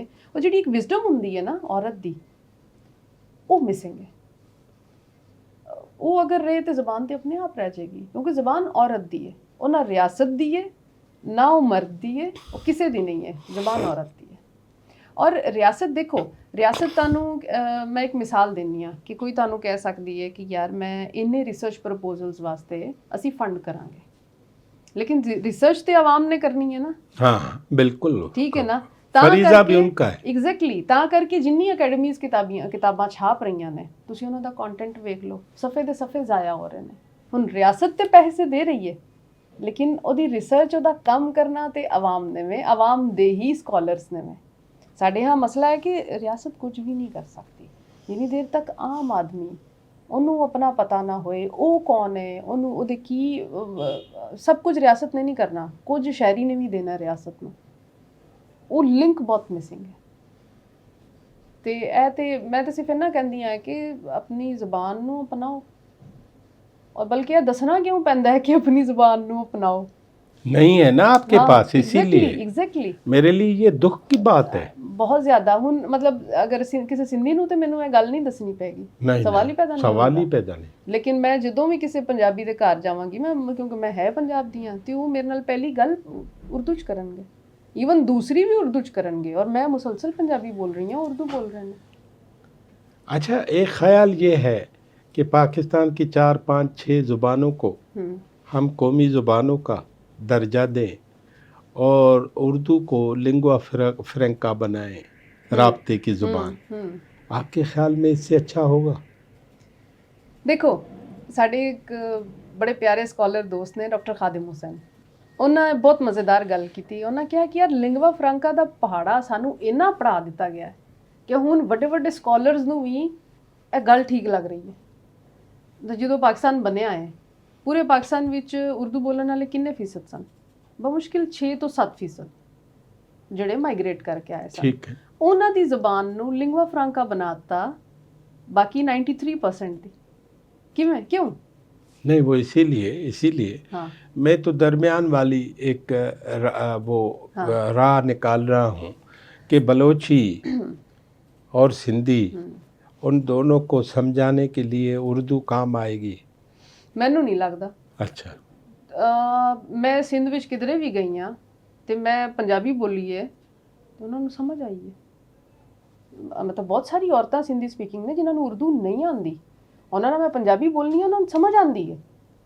ਈਵਨ ਮਤਲਬ ਬਲੋਚਿਸਤਾਨ ਵਿੱਚ ਜਾ ਕੇ ਮੈਂ ਆਪਣੇ ਐਕਸਪ੍ਰੈਸ਼ਨ 'ਚ ਪੰਜਾਬੀ ਬੋਲਦੀ ਹਾਂ, ਔਰ ਕੋਈ ਚੀਜ਼ ਹੈ, ਕੋਈ ਇਸ਼ਾਰੇ ਨਾਲ ਸਮਝ ਆ ਜਾਂਦੀ ਹੈ, ਕੋਈ ਕਿਸ ਤਰ੍ਹਾਂ। ਬਹੁਤ ਸਾਰੀਆਂ ਔਰਤਾਂ ਮੈਨੂੰ ਮਿਲਦੀਆਂ ਜਿਨ੍ਹਾਂ ਨੂੰ ਉਰਦੂ ਨਹੀਂ ਆਉਂਦੀ, ਕਿਉਂਕਿ ਉਹ ਕਦੀ ਸਕੂਲ ਗਈਆਂ ਨਹੀਂ ਨੇ। ਤੇ ਉਹ ਲਿੰਗਵਾ ਫ੍ਰੈਂਕਾ ਤੇ ਉਸ ਤਰ੍ਹਾਂ ਵੇ ਨਾ ਕਿ ਚਲੋ ਨਿਸਾਬ ਵਿੱਚ ਹੈ ਤੇ ਉਹ ਪੂਰੇ ਪਾਕਿਸਤਾਨ ਦੇ ਨਿਸਾਬ ਵਿੱਚ ਇਸ ਤਰ੍ਹਾਂ ਕਰਕੇ ਲੋਕ ਪੜ੍ਹ ਲੈਂਦੇ ਨੇ। ਅਦਰਵਾਈਜ਼ ਮੈਂ ਲਿੰਗਵਾ ਫ੍ਰੈਂਕਾ ਦਾ ਜਿਹੜਾ ਕਨਸੈਪਟ ਹੈ ਉਹਨੂੰ ਬਾਈ ਨਹੀਂ ਕਰਦੀ। नहीं करते। ਔਰ ਦੂਸਰੀ ਚੀਜ਼ ਕਿ ਜਿਹੜਾ ਤੁਸੀਂ ਕਹਿ ਰਹੇ ਹੋ 5 ਤੋਂ 6 ਜ਼ਬਾਨਾਂ ਨੂੰ ਕੌਮੀ ਜ਼ਬਾਨਾਂ ਦਾ ਦਰਜਾ ਦਿੱਤਾ ਜਾਏ, why not every language spoken in Pakistan wood B national language? Why not? ਮਤਲਬ ਫਿਰ ਪਤਾ ਕੀ ਹੋਏਗਾ, ਅਗਰ 5 ਜ਼ਬਾਨਾਂ ਨੂੰ ਦਿੱਤਾ ਗਿਆ ਦਰਜਾ ਤੇ ਬਾਕੀ ਜਿਹੜੀਆਂ ਨੇ ਨਾ ਪੈਰੀਫਰੀਜ਼ ਦੀਆਂ ਜ਼ਬਾਨਾਂ, वो सेकंड क्लास हो जाएंगी। ਉਹ ਇਹਨਾਂ ਥੱਲੇ ਦਬ ਜਾਣਗੇ। हाँ। ਮਤਲਬ ਤੁਸੀਂ ਦੇਖੋ KPK 'ਚ ਕਿੰਨੀ ਵੈਰਾਈਟੀ ਹੈ, ਗੁਲਦਸਤਾ ਹੈ ਜ਼ੁਬਾਨਾਂ ਦਾ, ਕਿੱਥੋਂ ਸ਼ੁਰੂ ਹੁੰਦਾ ਹੈ ਕਿੱਥੇ ਮੁੱਕਦਾ ਹੈ, ਇੰਨੀਆਂ ਜ਼ੁਬਾਨਾਂ ਨੇ ਉੱਥੇ। ਉੱਥੇ ਅਗਰ ਮੈਂ ਪਸ਼ਤੋ ਨੂੰ ਕਹਾਂ ਕਿ ਯਾਰ ਕੱਲ੍ਹ ਤੋਂ ਪਸ਼ਤੋ ਨੈਸ਼ਨਲ ਲੈਂਗੁਏਜ ਹੈ, ਤੇ ਹਿੰਦਕੋ ਨਾਲ ਕੀ ਹੋਏਗਾ? ਜਾਂ ਜਿਹੜੀ ਸ਼ਨਾਮ ਹੈ, ਬਰੁਸ਼ੁਸਕੀ ਹੈ, ਖੁਆਰ ਹੈ, ਤੋਰਵਾਲੀ ਹੈ, ਮਤਲਬ ਐਸੀ ਜ਼ੁਬਾਨ ਹੈ, ਉਹਨਾਂ ਦਾ ਕੀ ਹੋਏਗਾ? ਤੇ ਮੈਨੂੰ ਤਾਂ ਨਹੀਂ ਲੱਗਦਾ ਕਿ 5 ਤੋਂ 6 ਜ਼ਬਾਨਾਂ ਫਿਰ ਉਹ ਉਰਦੂ ਵਾਲਾ ਸਲੂਕ ਸਾਡੇ ਨਾਲ ਕਰਨਗੀਆਂ। वो रिप्लिका हो जाएगा। ਉਹੀ ਚੱਲੇਗਾ, गुलाम इब्ने गुलाम इब्ने गुलाम। वैसे ये तस्वर क्यों है कि मैं किसी भी ज़ुबान की तरक्की तो कुछ हजरात उसको उर्दू की मुखालफत ही समझते हैं। हाँ, ਇਹ ਇੱਕ ਬੜਾ ਮਸਲਾ ਹੈ ਕਿ ਅਗਰ ਮੈਂ ਆਪਣੀ ਜ਼ੁਬਾਨ ਦੀ ਗੱਲ ਕਰ ਰਹੀ ਹਾਂ ਤੇ ਇਹਦਾ ਮਤਲਬ ਸਮਝਿਆ ਜਾਂਦਾ ਕਿ ਮੈਂ ਉਰਦੂ ਦੀ ਮੁਖਾਲਫਤ ਕਰ ਰਹੀ ਹਾਂ। ਉਰਦੂ ਇੱਕ ਬਹੁਤ ਪਿਆਰੀ ਮਤਲਬ ਜ਼ੁਬਾਨ ਤੇ ਕਦੀ ਵੀ ਕਿਸੇ ਦਾ ਜ਼ੁਬਾਨ ਦਾ ਕੋਈ ਮਜ਼ਹਬ ਹੁੰਦਾ ਹੈ ਨਾ, ਉਹਦਾ ਕੋਈ ਨਜ਼ਰੀਆ ਹੁੰਦਾ ਹੈ, ਜ਼ੁਬਾਨ ਹੁੰਦੀ ਹੈ। ਮੈਂ ਜਦੋਂ ਗੱਲ ਕਰ ਰਹੀ ਹਾਂ ਤੇ ਉਸ ਸਿਸਟਮ ਦੀ ਗੱਲ ਕਰ ਰਹੀ ਹਾਂ ਜਿਹਨੇ ਸਾਡੇ ਤੇ ਕੁਝ ਥੋਪਿਆ, ਵਰਨਾ ਜ਼ੁਬਾਨ ਤੇ ਬਹੁਤ ਪਿਆਰੀ ਚੀਜ਼ ਹੈ। और आपने बताया गालिब आपने पढ़ाई उसी में। हाँ, मतलब मेरी तो सारी तरबियत ही उर्दू ਜ਼ੁਬਾਨ ਦੀ ਹੈਗੀ ਹੈ। ਯਸ, ਤੇ ਮੈਨੂੰ ਤਾਂ ਨਹੀਂ ਲੱਗਦਾ ਕਿ ਕੋਈ ਵੀ ਨਾਲੇ ਜ਼ੁਬਾਨ ਦਾ ਕੋਈ ਮਜ਼ਹਬ ਨਹੀਂ ਹੁੰਦਾ, ਜ਼ੁਬਾਨ ਦਾ ਕੋਈ ਨਜ਼ਰੀਆ ਨਹੀਂ ਹੁੰਦਾ। ਹਜੇ ਵੀ ਅਸੀਂ ਜਿਵੇਂ ਕਹਿੰਦੇ ਆ ਪੰਜਾਬੀ ਸਿੱਖਾਂ ਦੀ ਜ਼ੁਬਾਨ ਹੈ, ਠੀਕ ਹੈ, ਉਹਨਾਂ ਬਹੁਤ ਕੰਮ ਕੀਤਾ ਪੰਜਾਬੀ ਵਾਸਤੇ, ਉਹਨਾਂ ਅਗਰ ਉਹ ਨਾ ਹੁੰਦੇ ਤੇ ਜ਼ੁਬਾਨ ਨਾ ਬਚਦੀ, ਲੇਕਿਨ ਜ਼ੁਬਾਨ ਦਾ ਮਜ਼ਹਬ ਨਹੀਂ ਹੁੰਦਾ, ਉਹਨੂੰ ਕਿਸੇ ਮਜ਼ਹਬ ਨਾਲ ਜੋੜਨਾ ਜ਼ੁਬਾਨ ਦੀ ਤੋਹੀਨ ਹੈ। अगर 10 लोग हैं पंजाबी, कितने लोगों में पंजाबी के लिए एहसास है? आबादी 10 है, ਆਮ ਲੋਕਾਂ ਦੀ ਗੱਲ ਕਰਾਂ ਤੇ आबादी 10 है, ਹਾਂ ਹਾਂ, ਫਿਰ 10 ਇੱਕ ਜਾਂ ਦੋ ਨਿਕਲਣਗੇ। 2 निकलेंगे। हाँ, एक इसका या दो। मतलब है 20% लोग पंजाबी के बारे में सोचना शुरू किया है उन्होंने। ਅੱਛਾ, ਮੈਂ ਤੁਹਾਨੂੰ ਦੱਸਣੀ ਆ ਕਿ ਮੈਂ ਜਦੋਂ ਬੱਚਿਆਂ ਨੂੰ ਪੜ੍ਹਾਉਂਦੀ ਹਾਂ ਤੇ ਬੱਚਿਆਂ ਨੂੰ ਪਹਿਲੇ 2 ਲੈਕਚਰਸ ਵਿੱਚ ਝਟਕਾ ਲੱਗਦਾ ਹੈ ਕਿ ਇਹ ਪੰਜਾਬੀ ਬੋਲ ਰਹੀ ਹੈ। अच्छा, ਹਾਂ, ਬਲਕਿ और ਇੱਕ बच्चे पंजाबी होते हैं। ਹਾਂ ਹਾਂ, ਬਲਕਿ ਇੱਕ ਐਕਸਪ੍ਰੈਸ਼ਨ ਤਾਂ ਮੈਨੂੰ ਹਮੇਸ਼ਾ ਮਤਲਬ ਉਹਦਾ ਗਲਿੰਪਸ ਹੀ ਨਹੀਂ ਮੈਨੂੰ ਭੁੱਲਦਾ ਕਿ ਮੈਂ ਇੱਕ ਮੌਂਟੇਸਰੀ ਵਿੱਚ ਬੱਚਿਆਂ ਨੂੰ ਕਹਾਣੀ ਸੁਣਾਉਣ ਗਈ ਤੇ ਉਹ ਇੱਕ ਬਿਲਕੁਲ ਛੋਟਾ ਜਿਹਾ ਬੱਚਾ ਸੀ, ਕੋਈ 3 ਜਾਂ 4 ਸਾਲ ਦਾ ਹੋਏਗਾ। ਮੈਂ ਪੰਜਾਬੀ ਚ ਉਹਦੇ ਨਾਲ ਗੱਲ ਕਰਾਂ, ਉਹਦਾ ਜਿਹੜਾ ਫਸਟ ਐਕਸਪ੍ਰੈਸ਼ਨ ਸੀ ਨਾ, ਇਹ ਮੂੰਹ ਖੁੱਲਿਆ ਹੋਇਆ, ਔਰ ਕਦੀ ਆਪਣੇ ਟੀਚਰ ਨੂੰ ਵੇਖ ਰਿਹਾ, ਕਦੀ ਮੈਨੂੰ ਵੇਖ ਰਿਹਾ, ਔਰ ਉਹਦਾ ਐਕਸਪ੍ਰੈਸ਼ਨ ਹੈ ਕਿ ਇਹਨੂੰ ਕਿਉਂ ਨਹੀਂ ਝਿੜਕ ਰਹੀ। ਮੈਂ ਜਦੋਂ ਪੰਜਾਬੀ ਬੋਲਾਂ ਉਦੋਂ ਤੇ ਮੈਨੂੰ ਝਿੜਕਦੀ ਹੈ ਟੀਚਰ, ਇਹਨੂੰ ਕਿਉਂ ਨਹੀਂ ਕੁਝ ਕਹਿ ਰਹੀ। ਪਰ ਉਹ ਬੱਚਾ ਉਸ ਸ਼ੌਕ ਚੋਂ ਹੀ ਨਹੀਂ ਨਿਕਲਿਆ, ਉਹਨੇ ਮੇਰੇ ਨਾਲ ਗੱਲ ਹੀ ਨਹੀਂ ਕੀਤੀ। ਮੇਰੇ ਦਿਗਿਰਦ ਵਾਲੇ ਉਹਦੇ ਦੋਸਤਾਂ ਨੂੰ ਪੁੱਛਿਆ ਕਿ ਇਹ ਕੀ ਬੋਲਦਾ ਨਹੀਂ, ਉਹਨੇ ਕਿਹਾ ਬਹੁਤ ਬੋਲਦਾ, ਅੱਜ ਮੇਰੇ ਨਾਲ ਕਿਉਂ ਨਹੀਂ ਬੋਲ ਰਿਹਾ। ਕਹਿੰਦਾ ਮੈਡਮ ਮੈਨੂੰ ਲੱਗਦਾ ਕਿ ਟੀਚਰ ਉਹਨੂੰ ਬਾਅਦ ਚ ਕੁੱਟੇਗੀ। ਤੇ ਉਹ ਇਸੇ ਤਰ੍ਹਾਂ ਕੁੜੀਆਂ ਨੂੰ ਜਦੋਂ ਮੈਂ ਪੜ੍ਹਾਉਂਦੀ ਹਾਂ ਤੇ ਪਹਿਲੇ ਦਿਨ ਉਹ ਸ਼ੌਕ ਵਿੱਚ ਹੁੰਦੀਆਂ ਨੇ, और फिर वो कहदियाँ ने दूसरे दिन वो मैंने कहदियाँ ने कि मैडम समझ तो आ रही है लेकिन हमें बोलनी नहीं आती। और फिर तीसरी चौथी क्लास भी आप मेरे नाल बोल रही होंदियां ने, क्योंकि ज़बान तो हैगी है, किधरे ना किधरे लाशौर च हैगी है, वो तुहाडे नाल बोली नहीं गई, तां करके तुहानूं ओहदा एक्सप्रैशन उस तरह मालूम नहीं है। तीसरी चौथी क्लास च बच्चियां फर बोल रही होंदियां ने, ते ਉਹ ਸਿਰਫ ਇਹਨਾਂ को ਇਗਨਾਈਟ ਕਰਨ ਦੀ ਲੋੜ ਹੈ ਕਿ ਤੁਸੀਂ ਕਿਧਰੇ ਉਹਨਾਂ ਦੇ ਅੰਦਰ ਕਿਧਰੇ ਛੱਡ ਦਿਓ और माहौल ਕਿ हो ना। ਇਹ ਕੋਈ ਕਮਤਰ ਜ਼ਬਾਨ ਨਹੀਂ ਹੈ। ਔਰ ਜਦੋਂ ਵੇਂਦੇ ਨੇ ਕਿ ਯਾਰ ਅੱਛਾ ਟੀਚਰ ਬੋਲ ਰਹੀ ਹੈ ਤੇ ਫਿਰ ਤੇ ਉਹਨਾਂ ਨੂੰ ਲੱਗਦਾ ਕਿ ਯਾਰ ਅੱਛਾ ਹੈ ਬਹੁਤ। ਬਲਕਿ ਇੱਕ ਵਾਰੀ ਮੈਨੂੰ ਇੱਕ ਜਿਮ ਟ੍ਰੇਨਰ ਮੇਰਾ ਸੀ, ਉਹਨੇ ਕਿਹਾ ਮੈਡਮ ਤੁਸੀਂ ਤੇ ਪੜ੍ਹੇ ਲਿਖੇ ਮੈਨੂੰ ਲੱਗਦੇ ਹੋ, ਤੁਸੀਂ ਕਿਉਂ ਪੰਜਾਬੀ ਬੋਲਦੇ ਹੋ। हाँ ना, मेरे दोस्त आए पंजाब से तो मैं अपने शहर ले गया कंबर में, हाँ तो कहा मैं बच्चियों का स्कूल देखना चाहता हूँ। हम गए तो वहाँ स्कूल टीचर सिंधी में ब्लैक बोर्ड पे लिख रही थी, तो वो चुप हो गया ना, बाहर निकला तो कहा डॉक्टर साहब ये इतने जाहिल है क्या। हाँ हाँ कि सिंधी च पढ़ते हैं। सिंधी विच पढ़ते। मैंने कहा यार अपनी मादरी जुबान है उसमें पढ़ रहे हैं तो ये जाहिल ਭਾਈ थोड़ी ਸਾਨੂੰ है। ਕਨਸੈਪਟ ਹੀ ਨਹੀਂ ਹੈਗਾ ਇਸ ਗੱਲ ਦਾ। ਅਜੇ ਐਮਪੀਏ ਨੇ ਇੱਕ ਅਮਜਦ ਅਲੀ ਜਾਵੇਦ ਪੰਜਾਬ ਅਸੈਂਬਲੀ ਦੇ, ਉਹਨਾਂ ਪਾਰਲੀਮੈਂਟ 'ਚ ਬਿੱਲ ਪੇਸ਼ ਕੀਤਾ ਕਿ ਪੰਜਾਬੀ ਨੂੰ ਪ੍ਰਾਇਮਰੀ ਸਤ੍ਹਾ ਤੇ ਲਾਗੂ ਕੀਤਾ ਜਾਏ, ਨਿਸਾਬ ਦਾ ਹਿੱਸਾ ਬਣਾਇਆ ਜਾਏ। ਅਜੇ ਤੱਕ ਉਹ ਬਿੱਲ ਨਹੀਂ ਪਾਸ ਹੋ ਰਿਹਾ, ਔਰ ਉਹ ਕੌਣ ਨਹੀਂ ਪਾਸ, ਪੰਜਾਬੀ ਨੇ ਨਾ ਸਾਰੇ, ਨਹੀਂ ਪਾਸ ਹੋ ਰਿਹਾ। ਔਰ ਬਲਕਿ ਮੈਂ ਉਹਨਾਂ ਨਾਲ ਇੱਕ ਇੰਟਰਵਿਊ ਕੀਤਾ ਤੇ ਉਹਨਾਂ ਕਿਹਾ ਕਿ ਜਿਨ੍ਹਾਂ ਨੂੰ ਮੇਰਾ ਬਾਜ਼ੂ ਬਣਨਾ ਚਾਹੀਦਾ ਸੀ ਨਾ, वो मेरे मुखालिफ खलोते हैं। वैसे वो बात निकली है पंजाबी की। पंजाबी का एक बहुत बड़ा चैम्पियन अपने उस्ताद है हुसैन नकी साहब। हाँ, और लखनऊ के उर्दू स्पीकिंग बेगम उनकी कज़लबाश। हाँ, और उन्होंने इतना बड़ा काम किया है कि पंजाबी सज्जन अखबार निकाला प्रोफेसर अजीज़ वालों के साथ। हाँ। मुझे ये बताएं कि लोगों को ये एहसास नहीं है कि कितने बड़े लोग कितना बड़ा बड़ा काम करते हैं। हुसैन नकी के बारे में आज के जो लोग हैं उनमें से कितनों को पता होगा, कभी मर्दमशुमारी कर लेंगे मिलके लोगों से। नहीं, मैं ये देखें हीर रांझा तो हर दौर के है ना। हाँ। तो हमारे इल्मी और अकली तौर पर जो हीर रांझे हैं वो हुसैन नकी जैसे लोग हैं ना। बिल्कुल बिल्कुल।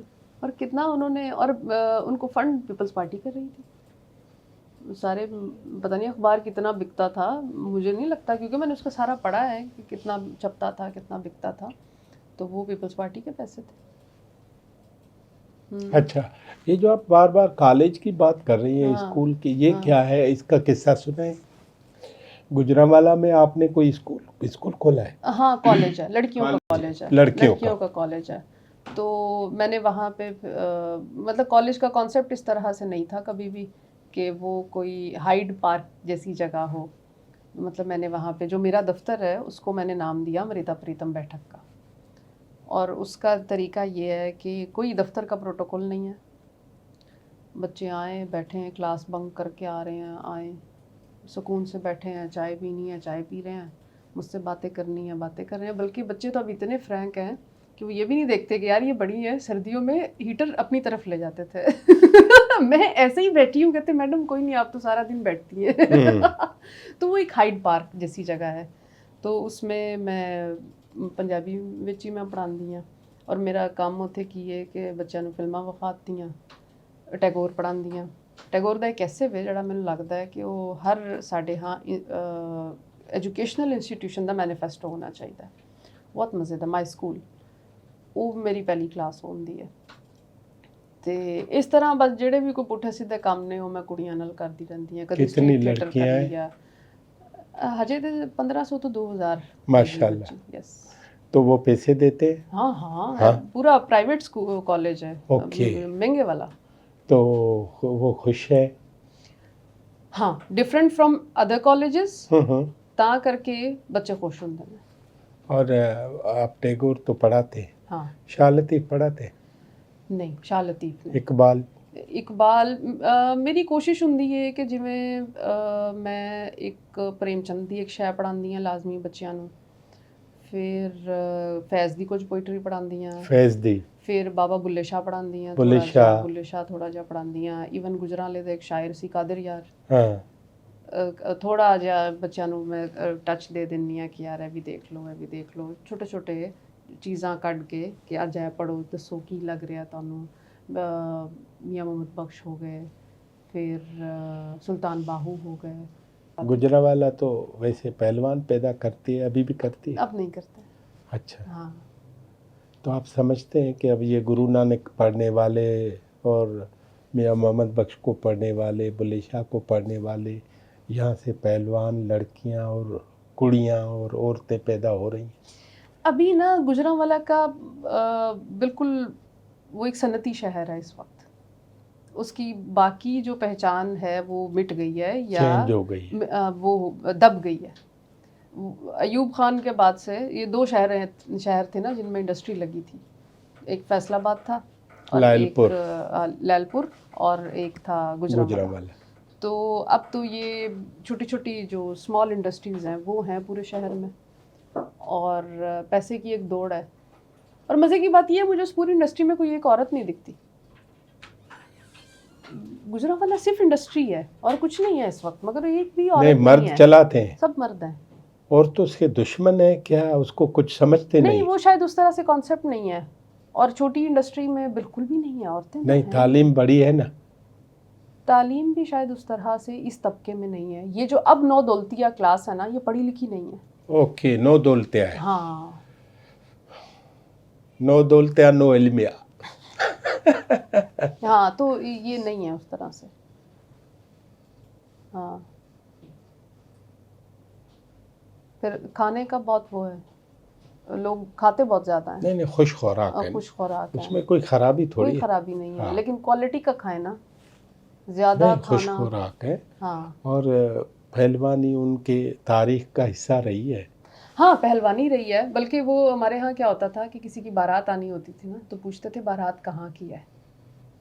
तो अच्छा। अगर तो फॉर एग्जांपल कहा कि सरगोदे दिए, लैलपुर दिए, तो उन्हें कहना फी बंदा पाइया पाइया गोश्त ला लो, ठीक है।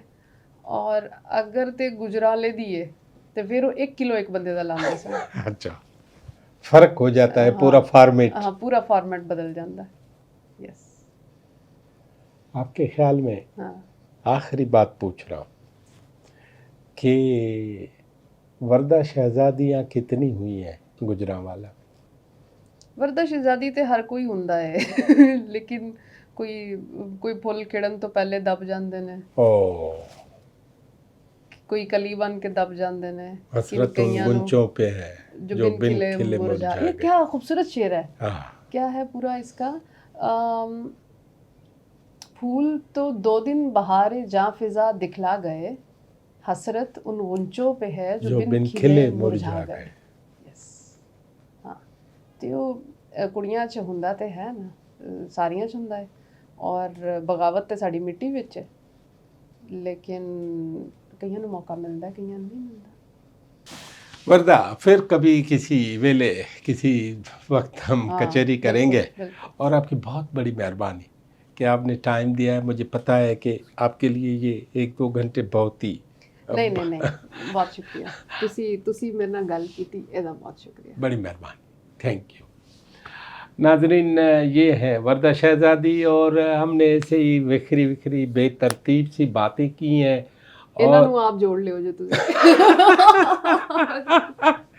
और सच बात ये है कि कितना अच्छा लगता है कि हुसैन नकी साहब जो है वो पंजाबी बोली का सजन अखबार निकालते हैं। कितनी अच्छी बात है कि वर्दा अपने कॉलेज में बाबा बुल्ले शाह और शाह हुसैन को पढ़ाती हैं, या मुनीर नियाज़ी और उसको पढ़ाती हैं। कितना अच्छा लगता है। फैज़ अहमद फैज़ जो है वो इन लोगों ने ज़िंदा रखा है, और पंजाबी ज़ुबान को ये चाहते हैं कि वो उससे भी ज़्यादा अच्छी और फली फूली ज़ुबान लगे जो हमारे ईस्ट पंजाब के लोगों ने रखी है।